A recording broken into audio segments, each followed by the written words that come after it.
नमस्ते दोस्तों।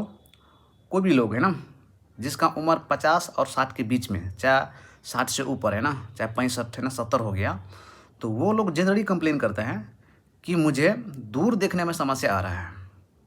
ठीक है, जनरली। तो अगर एज के हिसाब से देखा जाए ना, तो जनरली 50 से ऊपर है ना, 55 से ऊपर, 60 से ऊपर, चाहे 70 हो गया, तो वो लोग ज़्यादातर ये चीज़ कंप्लेन करते हैं। ठीक है, तो इस स्टेज में आपको मतलब आँख का कॉमन बीमारी है ना, जो उसको बोलते हैं हम आम भाषा में बोलते हैं कि मोतियाबिंद, है ना। जिस तरह से एज के हिसाब से इस तरह से कंप्लेन कर रहे हैं कि मुझे दूर देखने में, है ना, यही चीज़ कुछ साल पहले मुझे दूर देखने में समस्या नहीं आ रहा था। मैं जब से मेरा उम्र इतना आ गया ना, जैसे 60 से ऊपर आ गया, तो मुझे दूर देखने में समस्या आ रहा है। तो उस टाइम उस आँख में, है ना, चाहे उस व्यक्ति को मोतियाबिंद का शिकार हो रहा है।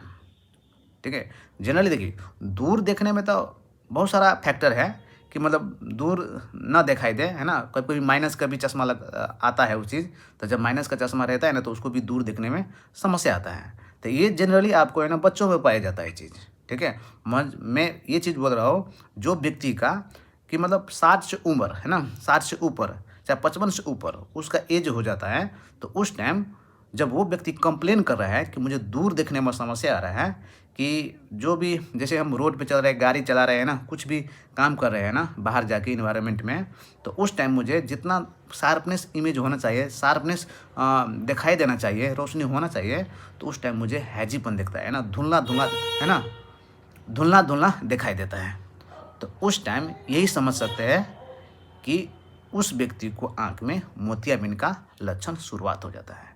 तो मोतियाबिंद का फर्स्ट लक्षण यही है कि उनको दूर देखने में समस्या आ जाता है। दूर में जितना रोशनी होना चाहिए उतना रोशनी नहीं आता है। तो ये आपको एज रिलेटेड हो गया है ना, जो मोतियाबिंद है ना, ये एज रिलेटेड हो गया है। एज के हिसाब से उनको आँख में मोतियाबिंद डेवलपिंग हो रहा है।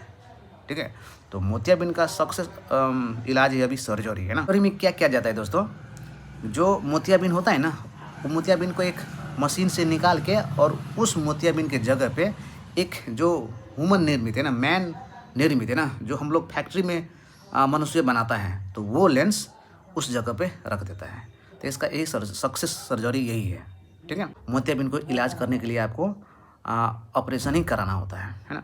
कुछ हद तक जैसे स्टार्टिंग एज में आपको मोतियाबिंद हो रहा है, तो कुछ हद तक आपको है ना चश्मा से आपको कंट्रोल किया जाता है। जब मोतियाबिंद का डेंसिटी है ना, जैसे जो आँख में जो लेंस है उसमें मोतियाबिंद का मात्रा बहुत अधिक मात्रा में हो गया है ना, उसका मतलब क्या बोलते हैं उसको, है ना, जब वो लेंस ऐसा हो जाता है कि बाहर का लाइट आँख में एंट्री नहीं करने देता है।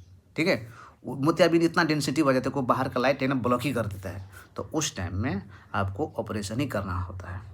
ठीक है, उस टाइम में आपको जब आँख में लाइट ही नहीं जाएगा, है ना, चाहे जितना पावर को चश्मा लगा ले, है ना, तो उस टाइम आपको आँख में लाइट ही नहीं पहुँचेगा रेटिना तक, तो हम दूर का देखने में समस्या ही आता है।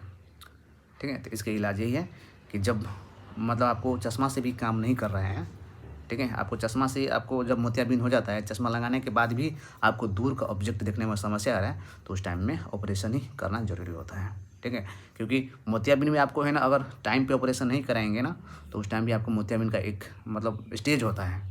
जब ज़्यादातर मोतियाबिंद स्टेज 4 तक होता है, 4-5 तक जाता है, और उस टाइम भी ऑपरेशन नहीं करेंगे तो मोतियाबिंद पक जाता है ना, और आँख में दूसरा बीमारी आने के चांसेस रहता है। ठीक है, तो उस टाइम आपको ऑपरेशन ही बेस्ट ऑप्शन है। ठीक है, तो आशा करता हूँ कि आप सबको ये वीडियो अच्छा लगे होंगे, है ना। जो व्यक्ति का है ना इस तरह का समस्या है, तो मेरे चैनल को सब्सक्राइब कर दीजिए और उनको साथ शेयर कीजिएगा। ओके, नमस्ते।